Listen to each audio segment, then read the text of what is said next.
এক ধরনের প্রতারণা করা হয়েছে সংবিধান সংস্কার পরিষদের সদস্য হিসেবে সরকারি দল তারা শপথ গ্রহণ না করে। গত 12ই ফেব্রুয়ারি বাংলাদেশে ত্রয়োদশ জাতীয় সংসদ নির্বাচন এবং গণভোট অনুষ্ঠিত হয়েছে।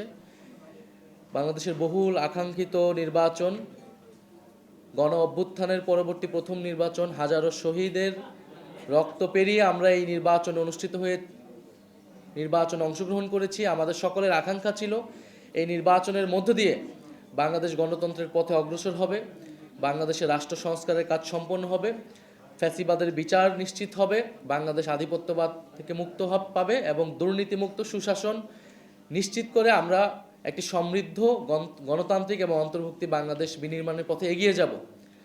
কিন্তু নানা কারণে আমাদের সেই স্বপ্ন ভঙ্গ হয়েছে, আমরা আশাহত হয়েছি, নির্বাচন প্রশ্নবিদ্ধ হয়েছে। আমরা নির্বাচনকে নিয়ে আমাদের সেই পর্যালোচনাগুলো রেখেছি।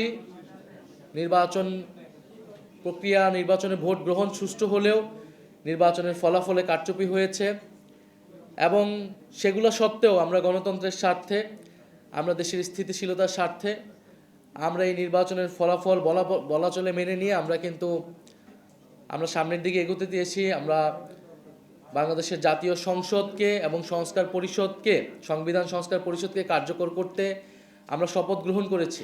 বাংলাদেশের যারা সংস্কারের জন্য প্রত্যাশী ছিল, যারা গণভোটে হ্যাঁর পক্ষে গণরায় দিয়েছে, তাদের সকলের সঙ্গেই এক ধরনের প্রতারণা করা হয়েছে সংবিধান সংস্কার পরিষদের সদস্য হিসেবে সরকারি দল তারা শপথ গ্রহণ না করে। যেখানে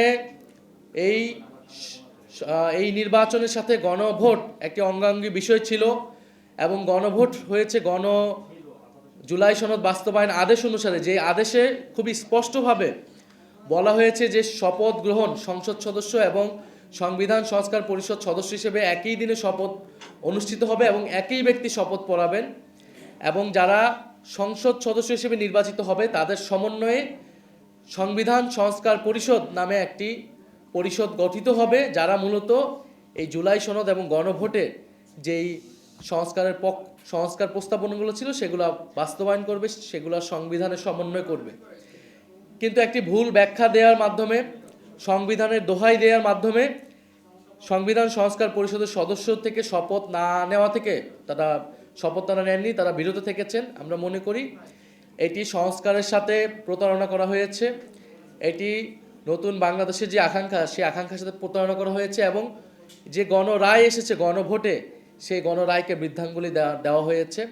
আমরা আহ্বান জানাবো, আমরা আশা করব তারা দ্রুত সময়ের মধ্যে তারা শপথ নেবেন। সংবিধান সংস্কার পরিষদ ছাড়া এই জাতীয় সংসদের কোনো মূল্যই নাই। আমরা গণ অভ্যুত্থানের পরে ঐক্যমত কমিশনের আলোচনার মাধ্যমে, নির্বাচনের মাধ্যমে, গণভোটের মাধ্যমে এই জাতীয় সংসদে যাচ্ছি, কারণ এই জাতীয় সংসদ শুধু জাতীয় সংসদ না, এই জাতীয় সংসদ একটি সংবিধান সংস্কার পরিষদ হিসেবে কাজ করবে এবং সংবিধান পরিবর্তন করে বাংলাদেশের গণতান্ত্রিক যে সংস্কার, বাংলাদেশের প্রতিষ্ঠানগুলোর যে সংস্কার, সেই সংস্কারগুলো নিশ্চিত করবে।